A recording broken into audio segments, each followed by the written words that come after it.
Good morning. आपलं अर्थनियोजन याच्यातला 6.2 हा सराव संच सुरू आहे. त्याच्यातला पहिला प्रश्न आहे, खालील सारणीचे निरीक्षण करा. सारणीमध्ये दिलेल्या व्यक्तींना दिलेल्या करपात्र उत्पन्नावर आयकर भरावा लागेल किंवा नाही ते लिहा. फक्त आयकर भरायचा की नाही, भरावा लागणार आहे की नाही एवढंच आपल्याला लिहायचंय. तर पहिले व्यक्ती आहे कुमारी निकिता, वय आहे 27, करपात्र डायरेक्ट उत्पन्न दिलेले म्हणजे त्याच्यावर कर लागते की नाही ते ओळखायचे. तर 2,34,000 रुपये आहे. आयकर भरावा लागेल किंवा नाही, तर भरावा लागेल का? काऊन? कारण 60 वर्षाखालील जे पहिली सारणी आहे त्याच्यामध्ये सांगितलेले 2.5 लाखापर्यंत पूर्ण कर भरता येत नाही, करमुक्त असते, तर भरावं लागणार नाही. पहिल्या प्रश्नाचं उत्तर आहे. पुन्हा श्री कुलकर्णी हा 36 वर्षीय आहे आणि उत्पन्न आहे, करपात्र उत्पन्न आहे 3,27,000. यांना भरावं लागणार आहे का? हो, भरावं लागेल. किती टक्के जणांना भरावं लागेल? जर टक्केवारी म्हणायचं म्हणलं तर पहिलं होतं 2,34,000, दुसरा आहे 3,27,000, तिसरा आहे 5,82,000, पुन्हा आहे 8,40,000 आणि पुन्हा आहे 4,50,000.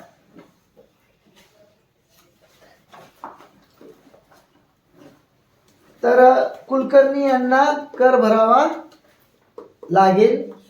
त्यानंतर श्रीमती मेहता 44 वर्षाची आहे, 5,82,000 करपात्र उत्पन्न आहे, त्यांना पण कर भरावा लागेल.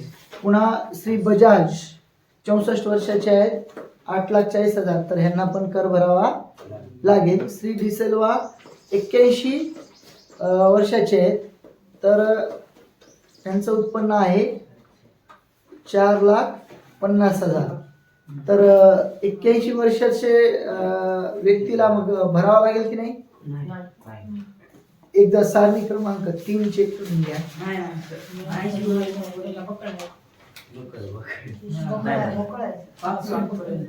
5 लाखापर्यंत त्यांना फ्री आहे ना, तर मग ते कर भरावा लागणार नाही.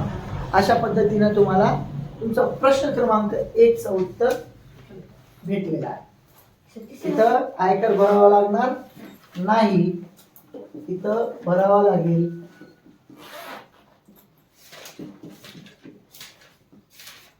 इथं भरावा लागेल,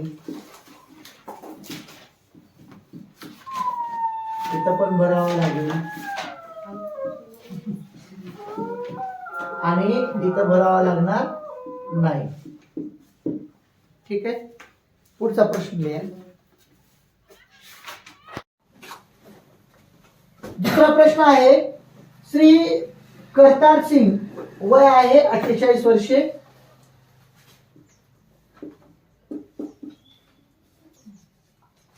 करतार सिंग वय 48 वर्षे, म्हणजे पहिल्या सारणीनुसार हे आपल्याला गणित सोडवायचंय. खाजगी कंपनीत नोकरी करतात, योग्य भत्ते वगळून त्यांचा मासिक पगार आहे त्यांचा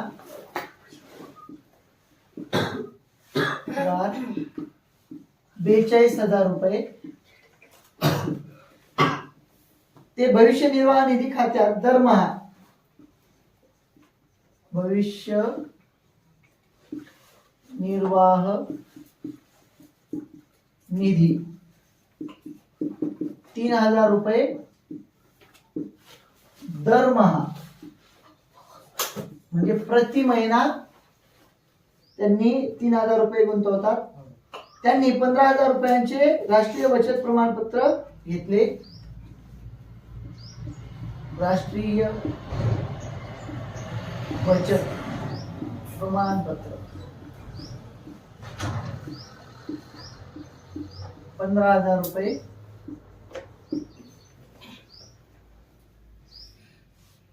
आणि 12,000 रुपयांची देणगी पंतप्रधान मदत निधी.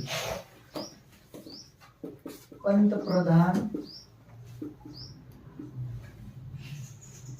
मदत निधी किती आहे ती? 12,000 रुपये. लक्षात घ्या, ह्याच्यामध्ये सुद्धा आपल्याला 80C आणि 80G चा वापर करावा लागेल बरं का, कारण हे जे आहे ना हे 80G नुसार आहे. 80G नुसार जर तुम्ही विचार केला तर हे पैसे आपल्याला धरता येत नाही. कशामध्ये? गुंतवणूक मध्ये किंवा सूट मध्ये. आणि दुसरी गोष्ट, राष्ट्रीय बचत प्रमाणपत्र आपल्याला 15,000चा आणि त्यांनी भविष्य निर्वाह निधी किती भरलेला आहे? 3,000 रुपये दरमहा. आणि त्यांचा मासिक पगार आहे 42. तर आपण वार्षिक पगार काढू आधी. करतार सिंगचा वार्षिक पगार म्हणा किंवा उत्पन्न म्हणा, तर काय होईल? 42,000 गुणिले 12 म्हणजे 12 गुणिले 42,000 गुणाकार करा. हे 3 शून्य दशाला तसे 5-2-24 ला 4 हाताले 2 5-45 आणि 2 50 म्हणजे 5,04,000 रुपये हे झालं त्यांचं वार्षिक पगार. आता त्यांची गुंतवणूक करू आपण. एकूण गुंतवणूक 80C नुसार 80C नुसार मासिक पगार झाला आपला भविष्य निर्वाह निधी आहे. भविष्य निर्वाह निधी बरोबर दरमहा आहे तर 12 महिन्याचे 12 गुणिले 3,000 तर 36,000 रुपये होतील हे. आणि त्यांनी 15,000 रुपये राष्ट्रीय बचत प्रमाणपत्र घेतलेले आहे. राष्ट्रीय बचत प्रमाणपत्र हे आहे 15,000 रुपयाचा. आता एकूण गुंतवणूक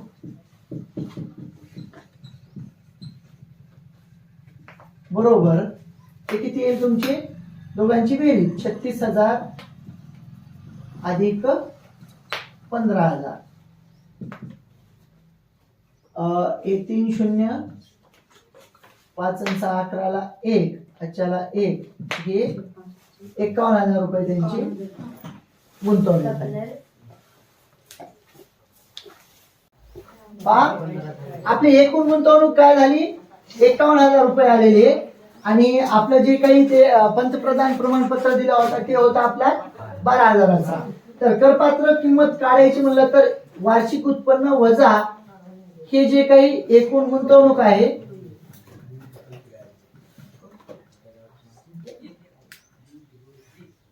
अधिक ते पंतप्रधान प्रमाणपत्र गुंतवलेली ती किंमत.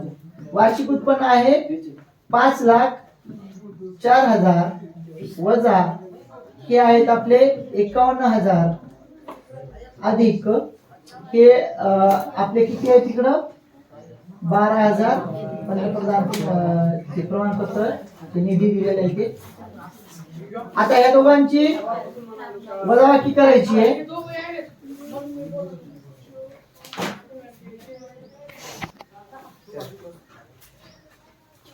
वजा ह्या दोघांची बेरीज करून घ्या. हे येतील तुमचे 63,000 रुपये. वजाबाकी करायची आपल्याला. हे 3 शून्य दशाला तसे 4 मधून 3 गेला राहिला 1 इथं 10 मधून 6 गेले राहिले 4 अच्छाला 1 आणि हे 4 म्हणजे 4,41,000 रुपये हे राहतील. करपात्र किंमत आपली आली. करपात्र किंमत आता करपात्र किमतीवर आपल्याला काय करायचंय, 2.5 लाख रुपये वजा करायचे, वजावट आहे आपली. सारणी 1 वरून काय करणार आपण, आयकर काढायचंय आपल्याला. आयकर बरोबर करपात्र किंमत वजा 2,50,000 वजा करायचे आणि उरलेल्या रकमेवर आपल्याला काय करायचंय, गुणिले 5% एवढा कर लावायचा आहे. तर करपात्र किंमत आहे तुमची 4,41,000 वजा 2,50,000 गुणिले 5%. बरोबर, दोघांची वजाबाकी करून घेऊ. हे 0,0,0,3 राहतील, हे 1 पण जशाला तसे. 4 मधून 5 जात नाही, 14 मधून 5 गेले राहिले 9, हातच्याला 1,91,000 रुपये राहतील. हे झालं तुमचं. आता ह्याच्यावर तुम्हाला किती टक्के कर लावायचे, 5%. म्हणजे 5 भागिले 100. हे 2 शून्य हे 2 शून्य कटले, 5 शून्य 0, 5 1 5, 5 9 45 ला 5, 7 4, 5 1 5 आणि 4 9, 9,550 रुपये एवढा आयकर भरावा लागेल आपल्याला. आयकर. आता या 9,550 हे झालं आपलं आयकर. आता शिक्षण उपकर. शिक्षण उपकर बरोबर जे आयकर आहे त्याच्यावर 2%. आयकर आहे 9,550 गुणिले 2 भागिले 100. हा शून्य कटला. बे 1 बे 5 10, 5 1 5, 5 1 5, 4 5 9 45, 5 1 5 म्हणजे 191 रुपये हे आले शिक्षण उपकर. आणि आता उच्च शिक्षण उपकर. उच्च शिक्षण उपकर बरोबर ते काय असते आपलं, जे आयकर आहे आयकराच्या 1%. मग आयकर आहे आपला 9,550 गुणिले 1 भागिले 100. हे 2 शून्य कटवा आणि इथं 2 स्थळांना पॉईंट द्या, म्हणजे 95.50 रुपये.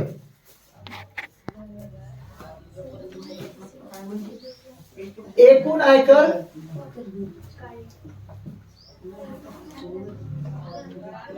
बरोबर जे आपलं आयकर आला होता ते अधिक शिक्षण उपकर अधिक उच्च शिक्षण उपकर.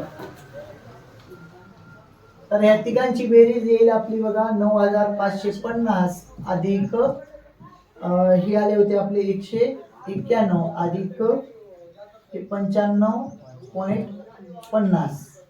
बेरीज करायची आहे. हे 0.50 तर जशाला तसे राहतील.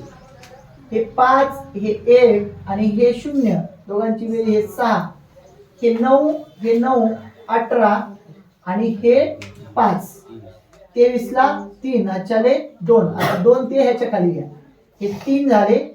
आपलं तिसरा पद आहे 5 म्हणजे हे झाले 8 आणि हे राहिलेलं 9.